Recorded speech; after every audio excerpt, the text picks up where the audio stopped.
Hello, everyone, and welcome to another edition of Ask Me Anything with the School of Information and Library Science at the University of North Carolina at Chapel Hill.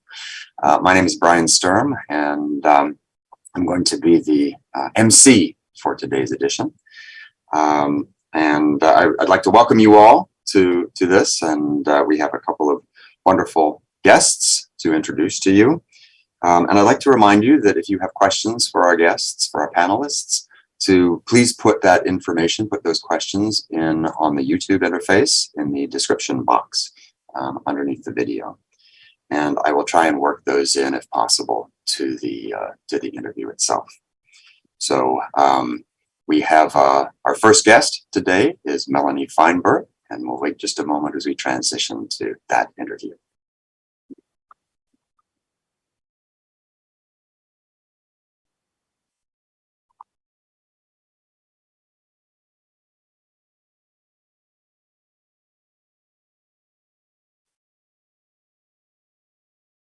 Hello, Melanie. Thanks for joining us. How are you today?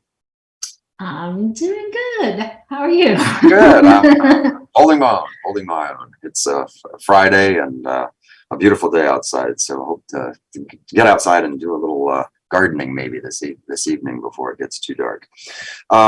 So thank you for joining us, and we have several questions that have been submitted that I'd like to ask you and learn about you. But let's start just by, if you would, introducing yourself to our listeners and viewers and let them know a little bit about who you are. So I'm Melanie Feinberg. I am an associate professor here at SILS. My research area is in the organization of information. That's one way of describing it. We can also describe it as the design and implementation of data sets. So for me, those are two equivalent terms, and I think some of the questions in the queue might be getting at that distinction.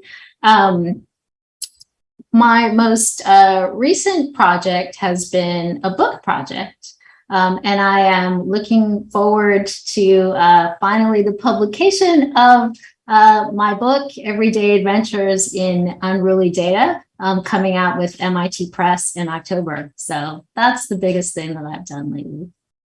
Oh, that sounds fascinating. Can you tell us a little bit more about that book? Yes. Please. So the book looks at a lot of different vignettes from everyday life and mines those vignettes to explore fundamental data concepts, which are also fundamental information organization concepts. The structure of the book is in thematic paired essays that take on each a particular theme. So some of the themes being functional equivalence, or locality, or taxonomy, or quantification. One essay, the adventure essay, goes through some of these everyday life kinds of adventures. And then a second essay, the reflection essay, goes through some of the scholarly literature by which I understand those everyday experiences the way I do. So the reflection essay explains a little bit more of a classificationist point of view on everyday life and how we can use that to understand the data around us. That's fascinating. So am I right in understanding that what you've done is almost flip the coin and not take the concepts and apply them to your data set, but you're pulling the concepts out of your data set, out of these people's conversations? Is that? Conversations? Well, it's really more like experiences. So okay. One of the chapters in the book, whose theme is interoperability, I begin with a vignette about trying to cook rice in Copenhagen. So I wrote the book, or the manuscript for the book, during a sabbatical in Copenhagen. And we lived in this apartment with this sort of cheap kitchen. And one of the things is, like, whenever I tried to cook rice in that kitchen, even though I thought I was doing it in exactly the same way as I would do it in my house in Durham, like, it never came out right. It was always like floppy or like hard. And eventually I ended up getting like an Instant Pot to like standardize the process. But I use that experience of the cooking rice to then talk about the concept of interoperability and replicability in data, and what we can and can't expect from replicable and interoperable data. And then I go along from the rice to talking about French bread in Denmark and the United States, and I end up with a Thai robot curry taster. Fabulous. I love it. I got to read this. When is it coming out again? It's coming out October 11th. Okay. You can pre-order it now. All right. Okay. That's great. That sounds like a really interesting melange of sort of concepts, information and library science concepts. And it shows how the literature of information science is what enables that kind of perspective. And that's one of the things that it's like the secret subtext. I find the literature of information science, and in particular the historical literature of information science, really valuable, but it's impossible to read. It's like impenetrable because it talks about all of these like legacy technologies and terrible terminology, and is in some very narrow, and you can use it to understand current events, but it's a lot of work. It's just a lot of work for most humans. And so one of the things that I try to do in the book is talk about those things in a way that most humans can understand, but then provide the linkages if you want to find them. Yeah. So I hope it will be good for students. That's one of my goals. Yeah, no, I hope I think it'll be read beyond that, because, I think as we try and explain information science and library science concepts, getting those really both personal and, I guess in some ways mundane, but in some ways sacred experiences that, we have in daily life, and saying, look how thoroughly embedded these concepts are when you're cooking rice. Right? Is this an information issue? Yeah, well, yeah, it is. Which is great. That's fabulous. So I really look forward to reading that book when it comes out. Thank you for sharing that. I wanted to go back to your biography on the faculty webpage. It says there that you're a classificationist whose research approach combines design with the humanities. And I think certainly your book is an example of exactly that. But can you play with that a bit for us and deconstruct that a bit?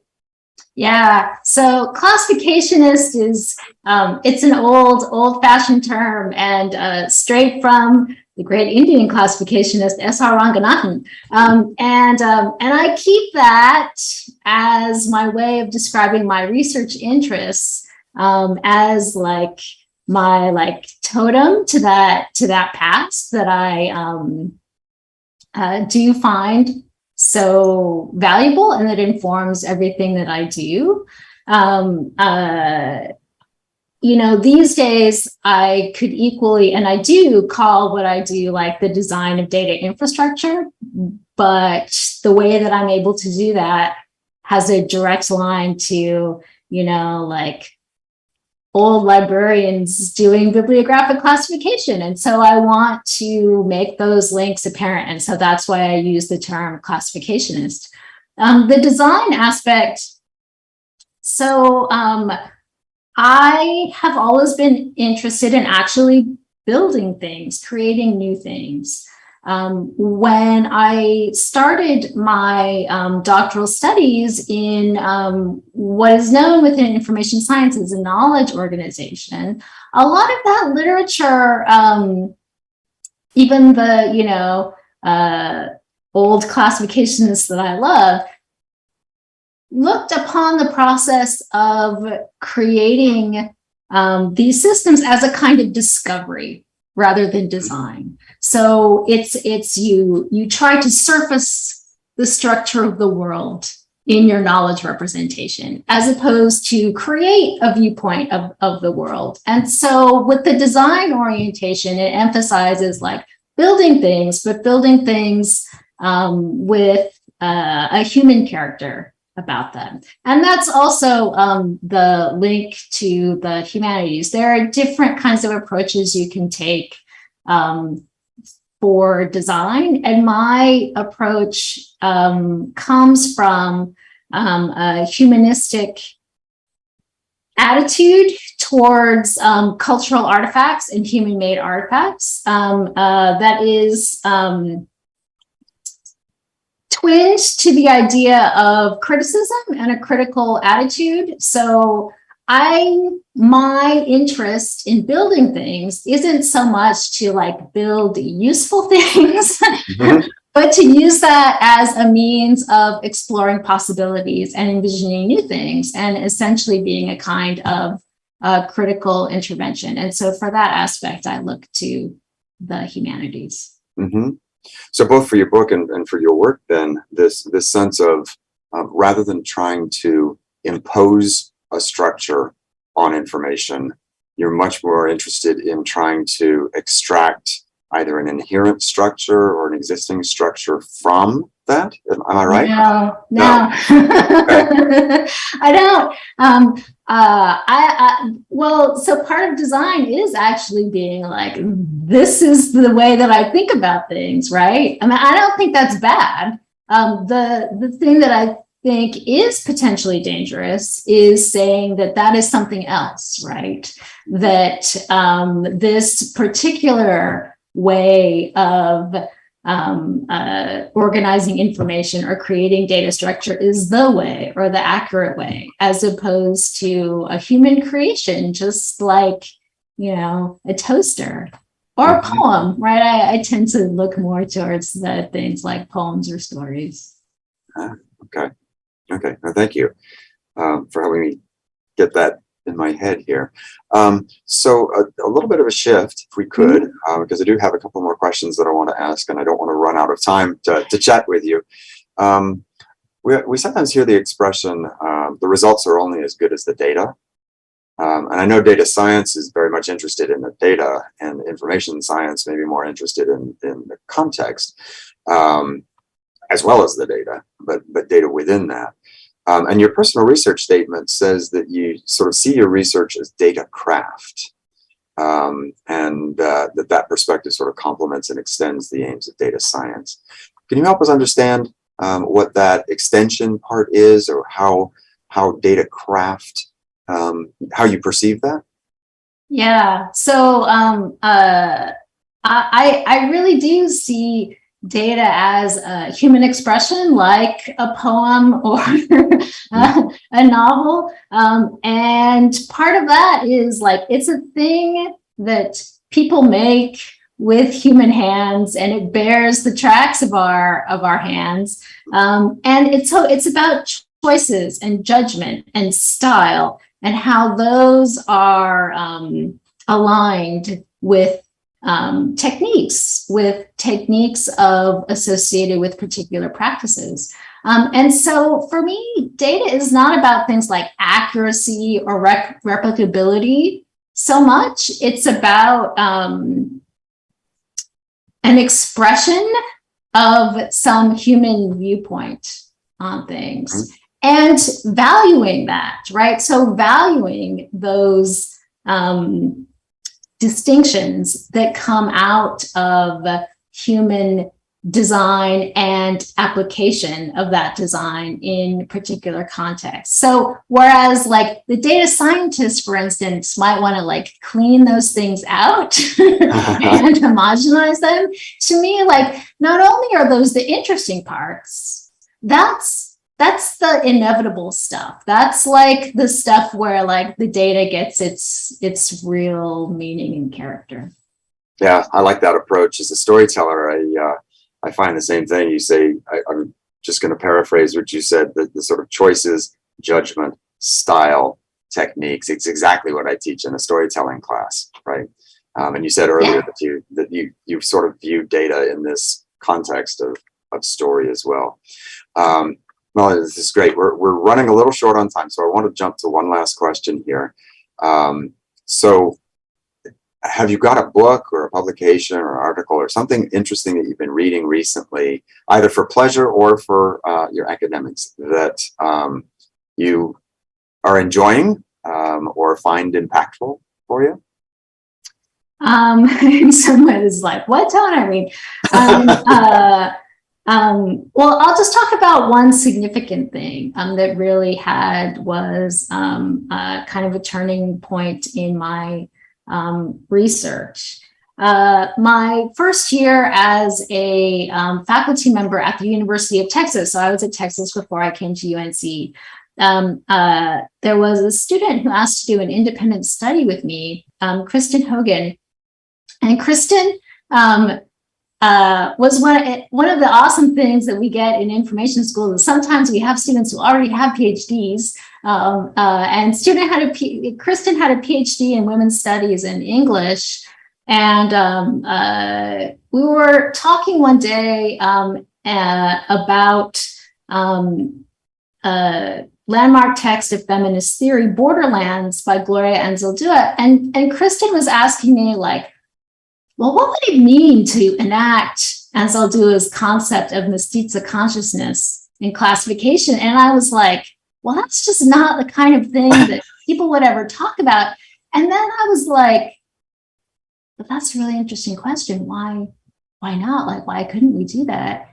And it was a text that I had read before, but I had thought of that kind of thing as being an interest that was separate from my research interest, from my scholarship. And so after that, like, I reread that book and I ended up like, in the beginning, like having an actual research project to figure out like, what would it mean to design classification from a perspective of mestiza consciousness, which was awesome and really like liberating for me. But then also just thinking like, the way in which that book was written and the kinds of things it was engaging, those are things that I can also try to engage in my scholarship in different ways. And ever since then, I've really, I've tried to meld those things in everything that I do. So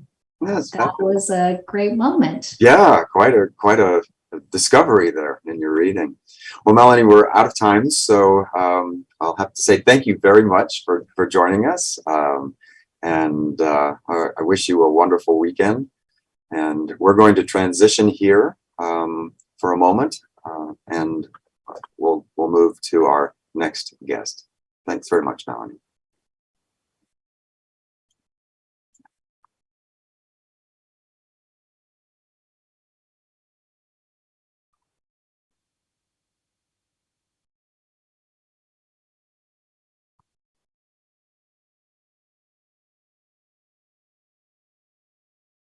All right, I think we're back, and I'm delighted to welcome Matt Perault to the Ask Me Anything session. How are you doing, Matt? Doing great. Thanks for having me. Great, absolutely. No, it's great to have you here. So let's just start, as I try to do with most folks, is I'll let you introduce yourself. Could you tell us just a little bit about yourself? Yeah, so I direct UNC's Center on Technology Policy, and I'm professor of the practice at SILS, and I also do some tech policy consulting work as well.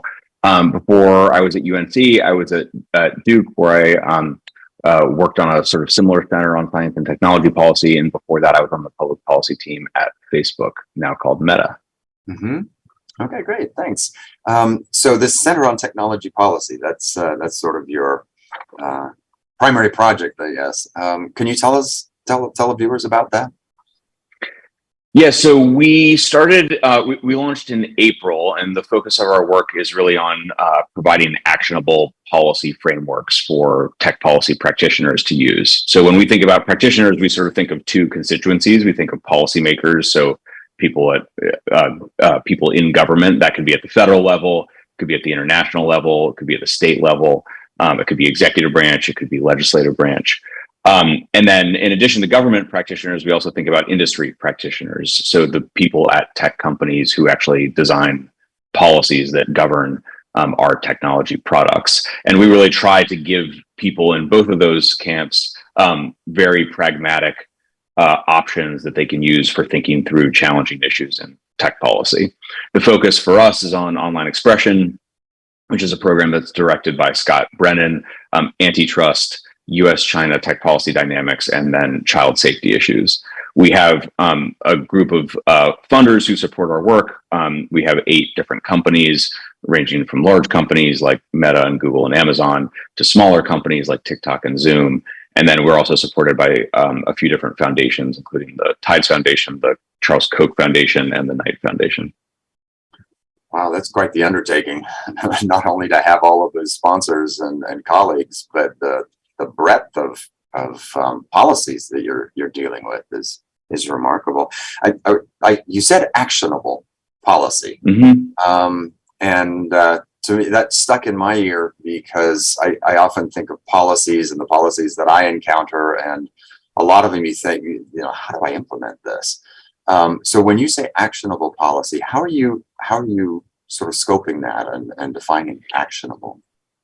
Yeah, so well, we define it in part by whether the constituencies that we're targeting are interested in our work. So, which I think is a hard thing to do. You sort of shoot in the dark, and if people don't find your work to be useful, then we wouldn't succeed.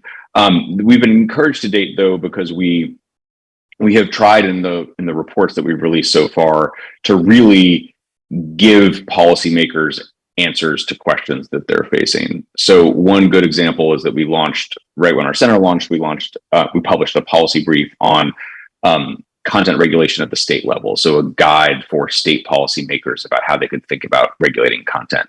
And that's a challenging issue for a bunch of different reasons. Policymakers don't want to break tech products, so they don't want to pass laws that make our tech products worse. It's also challenging because there are all these different legal minefields that they might encounter. So the First Amendment restricts what states can do.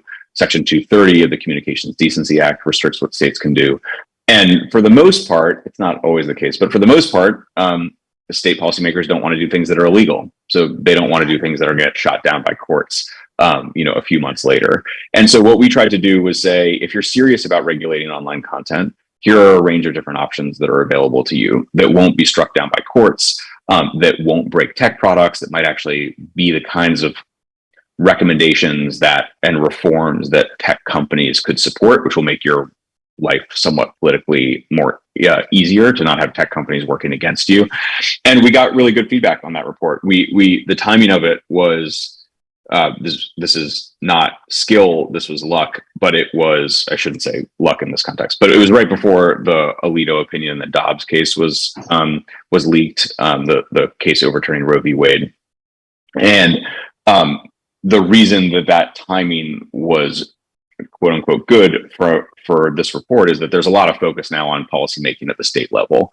There will be a focus on privacy issues related to abortion. There will be focus on content issues related to abortion. What are you permitted to say or not say online? And so, and then there are also the Texas shooting, the New York shooting. There was like an increased interest from state lawmakers on what they could do to regulate content at the state level. And we released our report right as those issues were kind of increasing in prominence. So we've had a great series of conversations with policymakers at the state level, with local and national press, with policymakers at the federal level about how the solutions that we propose might actually be implemented in practice. Yeah.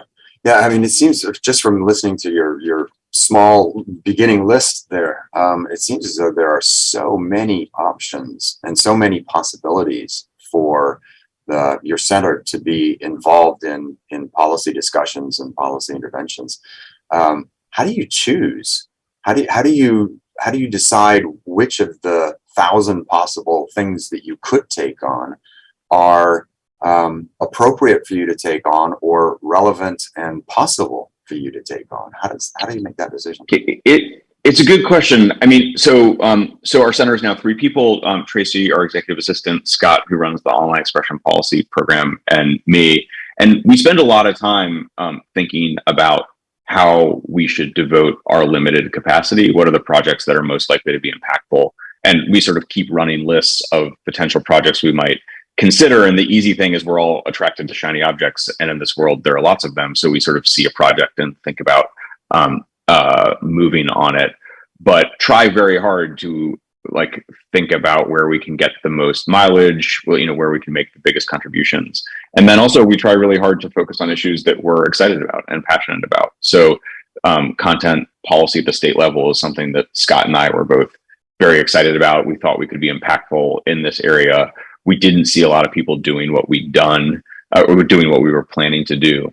And so it felt like an exciting opportunity to make a contribution. We're really focused at our center on being the first word, or not necessarily the first, but among the first as opposed to the last. So I think there are lots of people who would look at our report and say, the recommendations here aren't very smart. They're not particularly interesting. We need to do more. And from our standpoint, that's not a bad thing. We are excited about people looking at our work and saying we can do better. What we're trying to do in part is identify issues that people haven't yet focused on, where we think there's room for really pragmatic policy development. And then we try to make strides in that.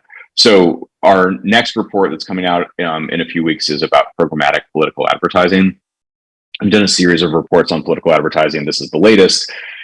And the idea is to kind of focus on the part of the ecosystem that's received less attention. So most of the attention, I think for many reasons that are very good reason, has focused on Google and Meta, because depending on the statistics, Google and Meta, their market share of the political advertising market is somewhere between 50 and 75%, probably. So they have a sizable position. They each have a sizable position in the market. And so there's, tons of attention on them, and that makes some sense. But there's still a significant portion of the market that's not Google and not Facebook, 25 to 50%. That's a meaningful percentage of the online political advertising ecosystem. And so we focused on the speech policies on those platforms. So we reviewed about 60 platforms that weren't Facebook and Google, and looked at the speech policies they have and how they approach issues like transparency. And that's the kind of project we're excited about. These companies are sort of not in the headlines. They're not spotlighted. And we think it's useful to look at the speech policies that they have and think about how that shapes online political speech. Mm-hmm. Mm-hmm. I really like your approach. That's always been my approach too with publications, with your policy briefs, is that they are sort of conversation starters. So if you can get the information out there, you don't have to be right, but you do want to promote discussion, right, with your ideas. Yeah. I mean, it's just totally fine from our standpoint if people look at our stuff and say, that's crap, we can do better, here's how we do better. Sparking here's how we can do better is great from our point of view. Absolutely. So I was looking at the center's mission, which is to sort of craft public policy for a better internet, and that really interests me in terms of how you define or how you play with that concept of better. Yeah, it's a good question. I love our mission statement. I might be the only person. I like it. Everyone thinks that better is not better because it's very amorphous. The reason that I like it is that we know how to optimize for any individual variable for the kind of tech experience we might want. So it's very easy to have a more private internet. You can just shut down the ability for people to interact with each other, or shut down the ability for people to share with each other, or shut off any ability to share information with a tech company. You can do that, but you would have there would be significant downsides to doing that. You would cut off avenues for free expression. You'd cut off avenues for people to associate with each other. You'd limit innovation. You'd significantly curtail user experience. And so when the way that we think of better is trying to optimize a whole bunch of different things, like hopefully a more equitable internet, a safer internet, a more open internet where people can speak and share more freely, I was going to say a more private internet. Maybe that's not exactly a goal, but a goal where people feel in control of their data. They don't feel like data is misused or that they lose their ability to control how their data flows through online ecosystems. And so that's how we think about it. Like, how can we optimize for a whole bunch of different things where hopefully the benefits outweigh the costs. Mm-hmm. Okay. Yeah. Thank you. I want to go to an article that I was reading that you wrote back in May of 22 that was dealing with the sort of the problems and difficulties of getting big tech companies to reform. In the beginning of it, I want to quote the article. It says, "In tech policy, everything comes with a cost. If you remove more content, you'll get accused of censorship. If you reverse course and allow more posts to stay up, you'll be criticized for turning a blind eye to harmful speech. If you tighten privacy controls to try to protect against data misuse, you're accused of creating barriers that stand in the way of fair competition. If you loosen them, you increase the risk of data misuse or a security breach."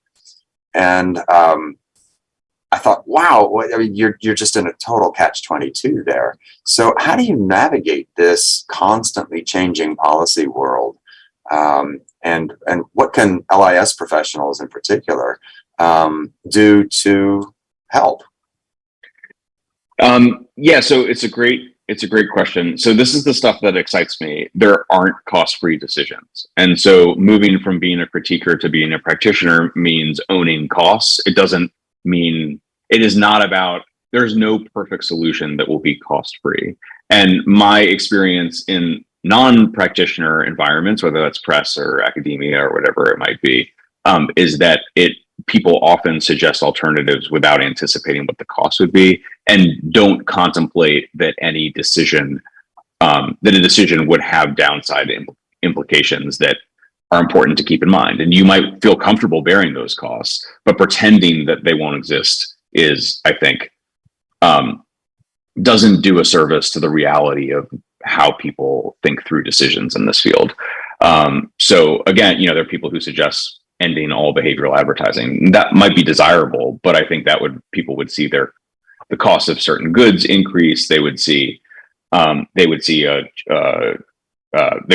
cost of their internet services increase, and that may be something that is desirable for any number of different reasons. I'm not saying that's a problematic policy solution. It just isn't cost-free. And so I think from a practitioner standpoint, it's less about finding the perfect thing and more about developing an approach and framework and culture around feeling comfortable with what those costs are. Mm-hmm. And is part of the strategy of the center then to help the policyholders determine what those costs might be? Yep. Yeah, and we actually really try hard. I think this actually sort of makes us unique. We try really hard to be empathetic to a wide range of political views. I'm sure lots of people try to do that. I'm not trying to say we're the only one, but the faculty and staff associated with our center right now, I think we all lean left. Mm-hmm. But we try really hard to be empathetic to a range of different political considerations, meaning that part of our work is just designed to try to help people achieve their objectives, even if they're potentially objectives that we disagree with, and think through how to achieve their objectives in ways that minimize downsides for tech products and minimize downsides for society. Mm-hmm. Yeah, no, I think that's a great way to go, and it gives you the opportunity to work with a really wide range of people and ideologies mm-hmm. and beliefs, all in the fundamental work, I guess, of this better internet, right? Mm-hmm. Yeah, yep, exactly.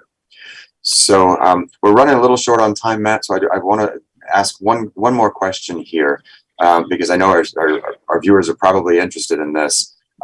are there opportunities for students to get involved in your work with the center? Yeah, there are. So we actually right now have some RA roles that are posted that students are welcome to apply to if they're interested. The best thing to do if you're interested is to email info@techpolicy.unc.edu. Okay. Info, say that again, please. Info@techpolicy.unc.edu. Great. That's wonderful. Okay, well, thank you for joining us, Matt. It's been a delight chatting with you and exploring what you do and learning a bit more about that as well. Thank you. So I want to say to everyone, thank you for joining us.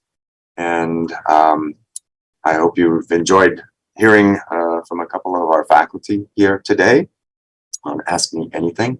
And